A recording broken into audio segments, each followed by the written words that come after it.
You are now watching the Biz to Biz podcast with Alan and Justin.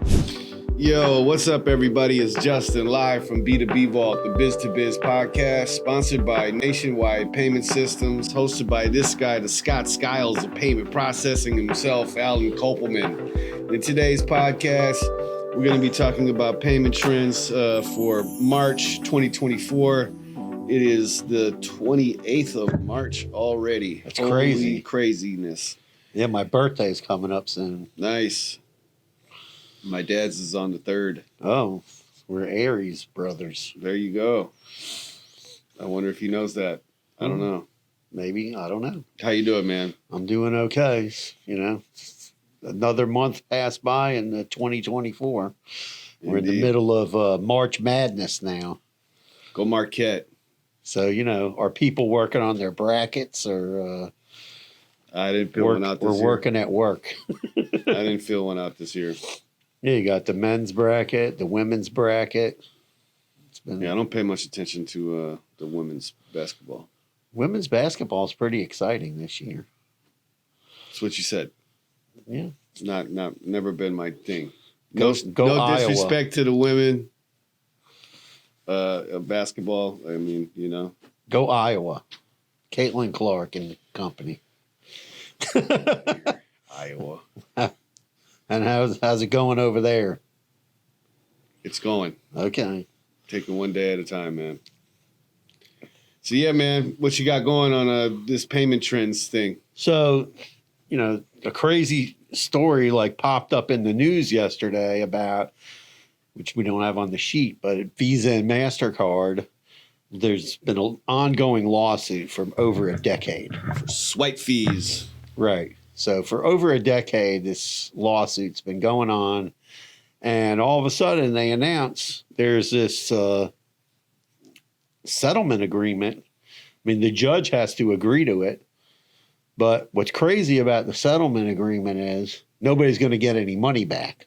So for the last 10 years, all these companies have been running around, attorney companies, other companies, trying to sign up all the merchants to give them their merchant number and sign up with them so they can help them get the money from this settlement agreement, right? Mm-hmm. Meanwhile, the entire time, tons of large businesses like Walmart already got paid. But all the small businesses and medium-sized businesses out there didn't see a cent. What's the science behind that? Why? I don't know. That's just like what happened. And then the settlement agreement, there was supposed to be money given out. They've been talking about giving this money out for the last 3, 4, 5 years, and companies sending out emails, sign up here. I mean, I tell people not to do that because you're just going to, when they do have the settlement, you're going to get an official notice from the court. You're just going to put in your name, address, your federal tax ID number, a merchant number or merchant numbers that you're attached to. Send it in electronically or through the mail. And you're going to get, if there's a check, you're going to get one. But now they changed the game on that. Now Visa and MasterCard are saying, well, instead of doing that, we're just going to lower some rates and give people, you know, savings instead of giving them money. So it remains to be seen as to if the judge signs off on it, but that's basically what the lawyers agreed to. Actually, I think it's better. I don't think that they're really addressing it. They should force Visa and MasterCard. So what was the lawsuit? I mean, what is the swipe fee? The interchange fees. Okay. So the whole fight is, they're overcharging for interchange. But interchange, that only helps people who are on interchange pass-through pricing. So if you're on a bundled pricing, like through Stripe, Square, PayPal, QuickBooks, Shopify, et cetera, doesn't affect you. You're not getting any money back. And if they lower the interchange fees, that's just more money in those companies' pockets, not in the merchant's pocket. Now, if you're a merchant and you're on interchange pass-through, which is what most of our merchants are on, then you're going to see some savings on interchange fees. But if you're on a bundled program, you're not going to see. yeah, your SOL is right. You're not going to get any money, and those companies are going to pocket the money. Sounds about right. I mean, doesn't surprise me. To me, they should bring back small ticket interchange, which would save tons of small and medium-sized businesses money. And they should have, they agreed to some cap on interchange, which that's fine. That's not going to really affect much. But I think what they should do is they should say, oh, well, if a business does less than, let's say, 25 grand a month, right, they should get like a 10 basis point discount. And the other thing I think that they should tell Visa and MasterCard that they got to do away with, they got to lower the dues and assessment fee, which they keep raising and raising and raising on merchants.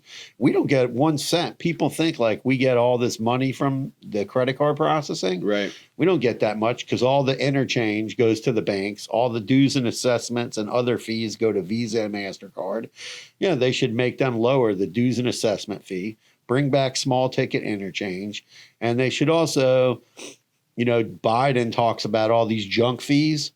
They should tell the credit card companies, and I don't want to name names of big companies because they'll get mad, but I don't care.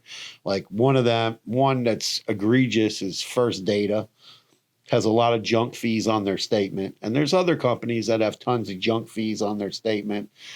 Heartland is one, Global's another, and other companies have more simplified type statements. Mm-hmm. We stick with the companies who supply simplified statements so that there's not a ton of junk fees on there. There's fees that have to be paid, but I think some of the fees are just, junk fees. And most of the time, I would say 99% of them, we don't get a dime on. Right. So we don't care whether they charge them or not. So it's better for the merchant. So, that's what's going on with that lawsuit. It also had in the lawsuit that Visa was going to stipulate to a better rule about like surcharging, AKA passing the fee to the customer, but that wasn't exactly spelled out as to how they were going to do it. Accomplish it. But they were going to basically agree to something a little better than what they have now. Mm.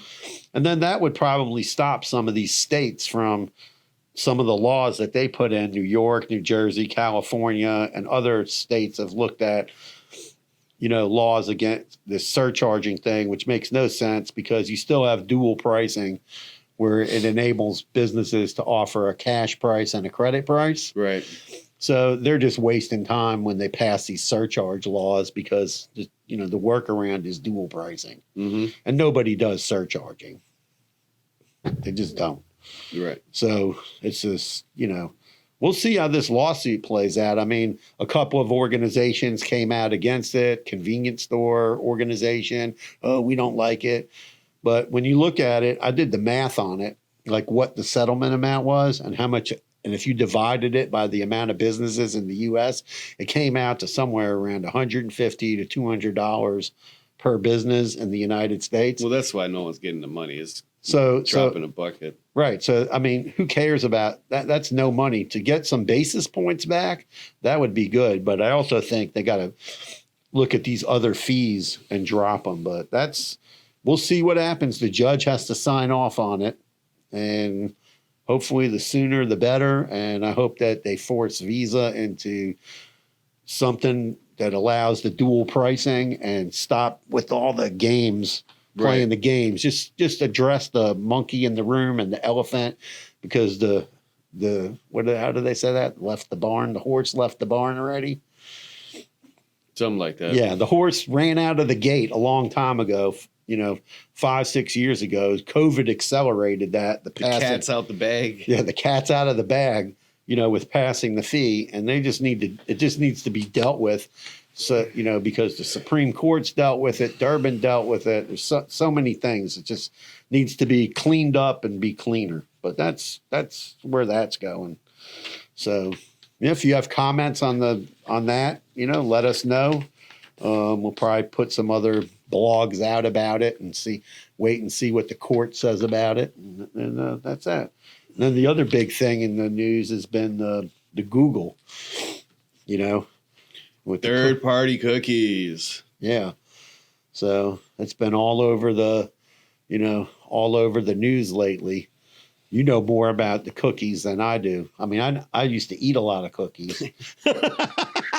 Yeah. But I never understood what cookies were. So the third-party cookies is like for tracking, when someone lands on your website, you're able to generate some information or capture information from the user.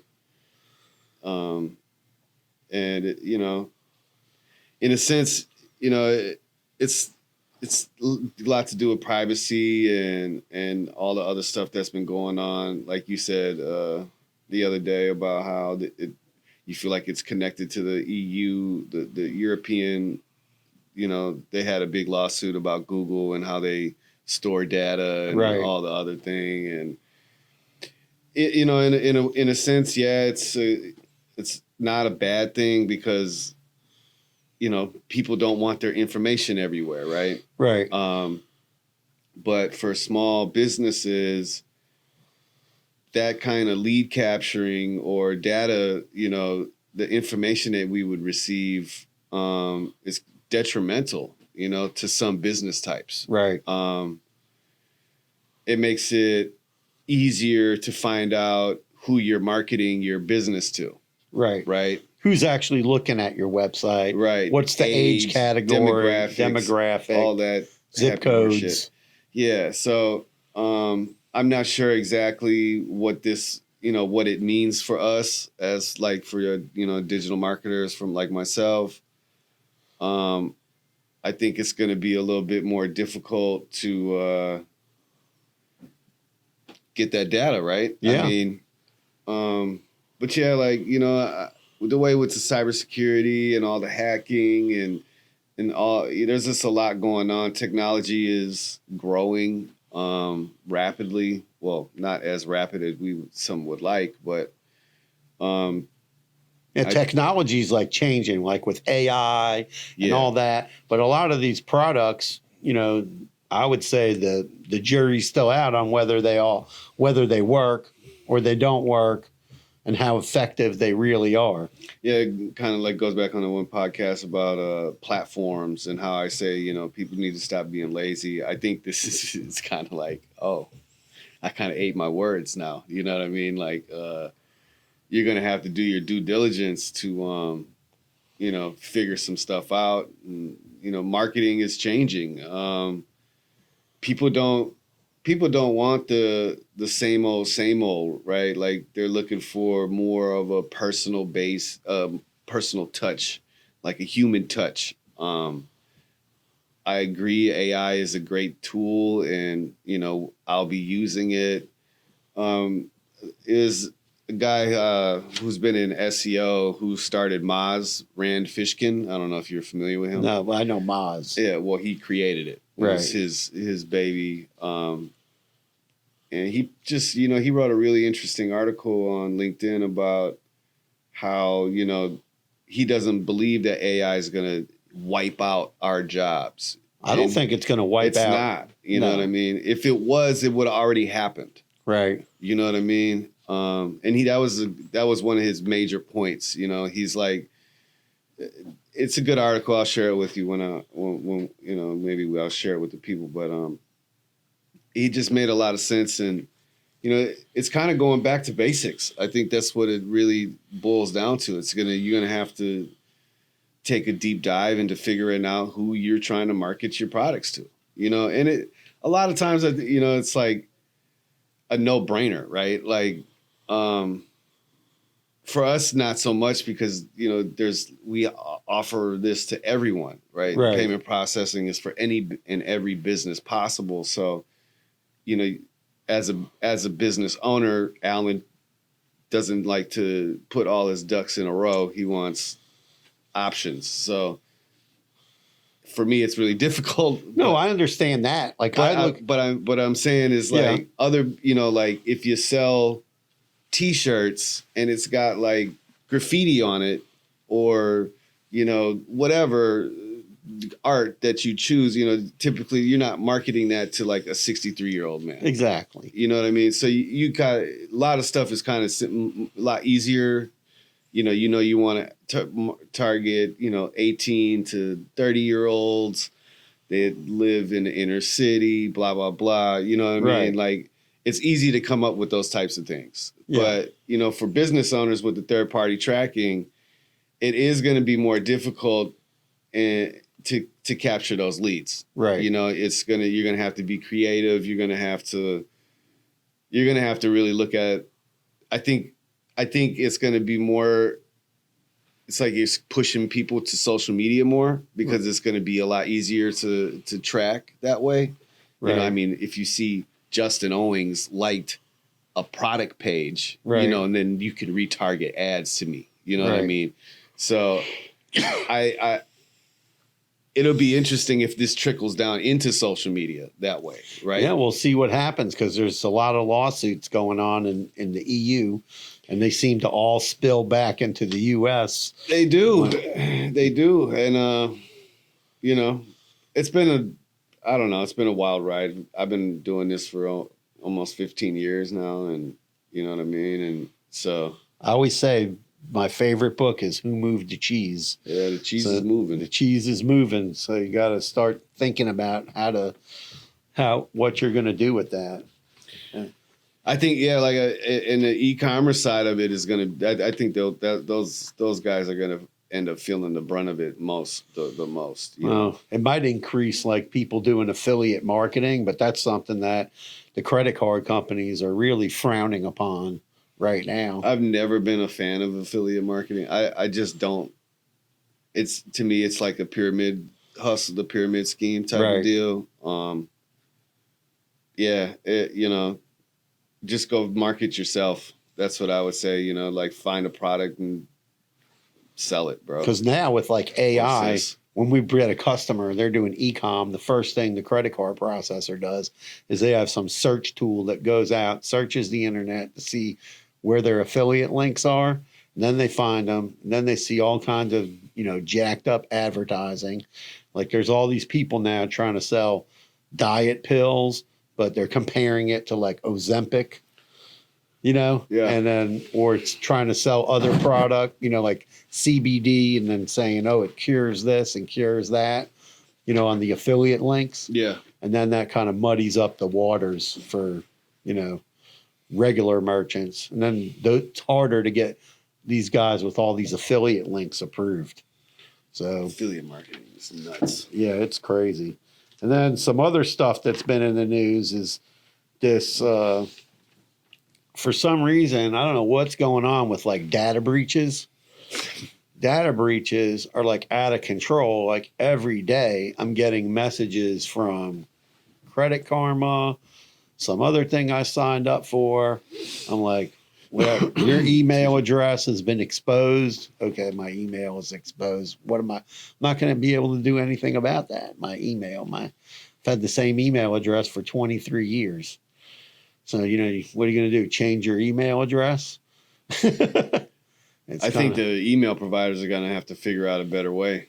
I think they have to encrypt it somehow, or,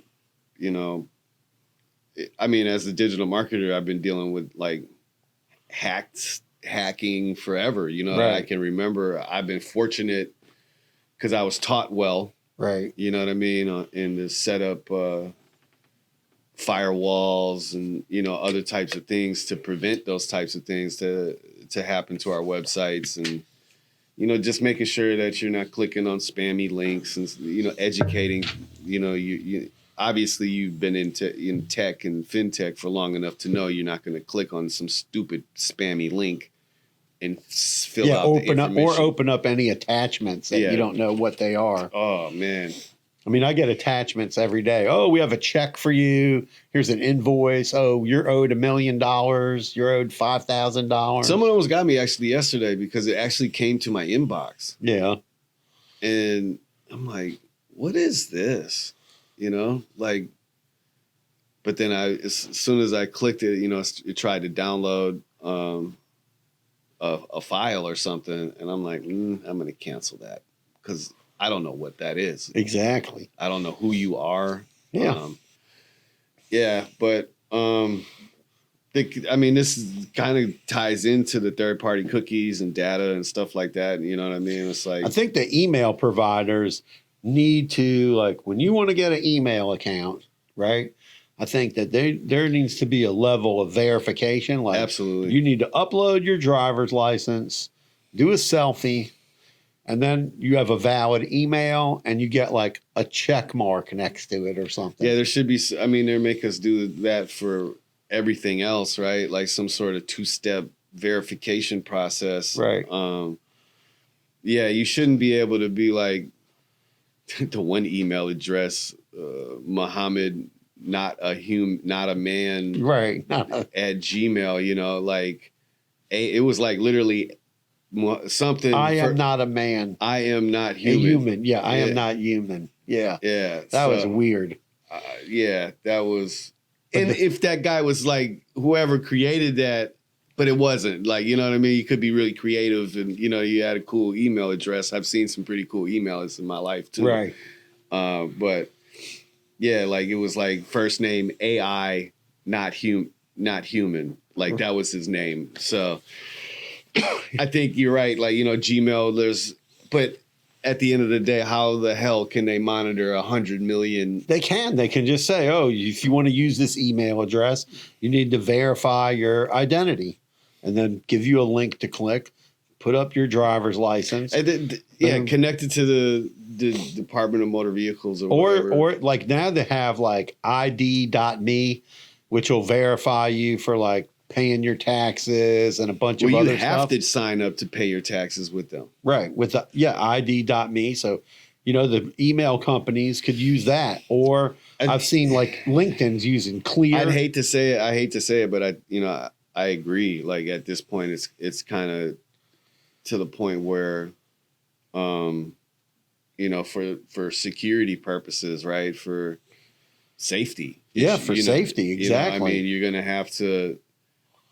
These companies like Google, Yahoo, Microsoft, et cetera, are going to have to put something in place to prevent like they're not spoofing and fake, you know, emails and fake people and, you know, but see, again, it makes it hard, right? Because then what does that mean? Like, what about info at nationwidepaymentsystems.com or you'd have to customer upload service? You'd have to upload business, you know, oh, this is your domain, upload I guess you're right. It's pretty easy. Yeah, upload your domain registration. Yeah, I mean, you talk it out like because I mean, we're kind of already there. Right. It's just not like you have to do it. Right. Like LinkedIn has a thing where you don't have to, but you can verify your identity with Clear. I did that. Yeah. Because I have Clear for flying, so you can so you can do that. Well, you don't have to use Clear. No, they had other stuff you could do. Yeah, you upload your driver's license. Yeah, you could upload your driver's license. And I think these platforms just need to do this stuff because it's getting out of hand. Fake Facebook accounts, fake LinkedIn accounts, fake email addresses, and it's getting worse. And with AI, it's going to continue to get much worse because these people can just write some script on OpenAI, right, or some other AI product, anything. And go make me 50 emails on Gmail, right? And then the computer can log on to Gmail and create 50 fake email accounts, and then the person can start spamming all over the place. Stop giving these people ideas, man. I'm not giving them; they're doing it already. No, I know. I don't have to give them an idea. No. This is the stuff that I read about that they're doing. And then this other thing I was telling you that people were doing was they make a post on Facebook or Twitter or, you know, whatever, Instagram about like a lost puppy. Yeah. Oh, a puppy was lost or a kid is missing, right? And then those posts tend to go viral because it's something like close to everybody's heart. Mm-hmm. And they do it like in a big city, right? So they do it like Fort Lauderdale, lost child, 8 years old with a picture, right? All of a sudden, everybody's sharing the picture of the 8-year-old child lost in Fort Lauderdale. And that account's gone viral. Then it goes viral. Then the person goes in and puts some fake stuff on there. Or just some bullshit product. Right. A bullshit product or some fake GoFundMe thing. Right. And then people start giving money to some scammer. Right. And it's crazy. And that stuff is just going on. I was watching, there's these guys, the People's, what do they call it? The People's Network or something. These guys on YouTube, and they find scammers and try to stop the scammers. Nice. And they call the scammers up in India, that are scamming I've people. seen those guys, Yeah, there's one guy, Mark, has blue hair, and then there's a girl on there that sounds like Alexa or Siri or something.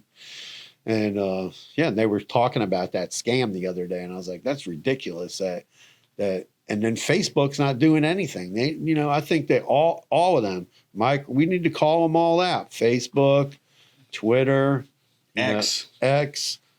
Instagram, TikTok, all these companies. LinkedIn. You guys are LinkedIn with the fake accounts is terrible. Oh, yeah. Every fake account is like a hot Asian girl or hot girl. Hey, watch it. Sorry, but that's what I see. I get like 20 of those a day trying to send me messages. And they all do it through they get the free 30-day trial of LinkedIn Navigator. And that's how they send them, and they start sending you messages. And then if you don't go look at the message, if you go back to the message later, you'll see the users deleted because people probably report it as spam. Oh, for sure. But maybe they get a few people that they scam. I'm sure they do. That's why all of this is needed to do this, this identity thing. I just don't see how it's hard. Think that the hard part, for me, the hard part is everyone playing nice. Right. That's what it is. No one wants to, Facebook is in competition with X, et cetera, et cetera. So they don't want to be, If I was in Congress, I'd come up with a bill. I'd say, you need to link up with one of these companies, whatever it is, Clear, ID.me, some other kind of thing, and everything needs to get verified, and that's it, and boom, done. And then give them 6 months to do it. They can all do it. They could do it tomorrow. They got enough employees and enough money. And then that would cut down on probably 80-90% of the scams going on. No doubt. Because now, on T-Mobile, you can see phone numbers come up and it says unverified phone number. So that's not a good phone number. Well, we pretty much covered it, eh? Yep. That's it. Payment trends. Wasn't much happening in payment trends. The Biden Cash thing, I don't know what that is. Real quick. Oh, so the Biden Cash thing is these fraudsters in 2022. This group called themselves Biden Cash, and they've been breaching all kinds of stuff. They put in 2022, they uploaded over 1 million credit cards. In 2023, they released 1.9 million credit cards and debit cards into the dark web, and then just recently another 556,000. Wow. And that's, be careful out there, man. You got to watch monitor your bank account, monitor your credit cards, log in, look at everything, 2FA on everything, 2-factor authentication. Yes, I agree. And stay safe. Protect yourself. Watch your six, partner. Yeah, because your information's on the dark web. It's there. Yeah. What we need is verification. We need this verification system to go into place. I think that's a good idea. Yeah, we should start a movement. Well, that's the pod for today, man. If you got anything to add on about the swiping fees law that passed, or the Biden, if you've been a victim of the Biden Cash, we'd love to hear from you. What's your thoughts on the Google cookies dilemma? Whatever. Hit me up, man. And if you want to be a guest on the show, man, please hit me up. We're looking for guests for the 2024. Got a couple up in the pipeline, so good stuff. Follow the podcast. Smash that subscribe button. Peace out. Peace out. Carpe diem.